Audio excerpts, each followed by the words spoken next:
ముఖ్యమంత్రి చంద్రబాబుపై అనుచిత వ్యాఖ్యలు చేసి అంబటి రాంబాబు తన రాజకీయ జీవితానికి సమాధి కట్టుకున్నారని ప్రతిపాడు ఎమ్మెల్యే బూర్ల రామాంజనేయులు విమర్శించారు. అవగాహన రాహిత్యంతో జగన్ మెప్పు పొందాలనే మురికి వ్యాఖ్యలు చేశారని మండిపడ్డారు. అడ్డు అదుపు లేకుండా ఇష్టానుసారం మాట్లాడిన అంబటి కర్మ ఫలితాన్ని అనుభవిస్తున్నారని వ్యాఖ్యానించారు.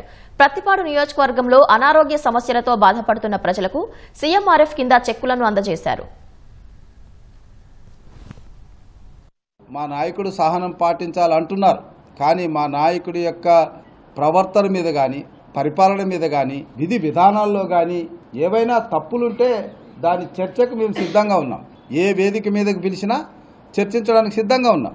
వాళ్ళు ఏం చేశారు, మేమేం చేశామనేటువంటి అంతే తప్ప ఈ దేశమే ప్రపంచమే గుర్తించినటువంటి ఒక మహానుభావుడికి నీచంగా మాట్లాడడం అనేటువంటిది మరి ఆ మనిషికి ఎలా మనసు ఒప్పిందో నాకైతే అర్థం కాదు.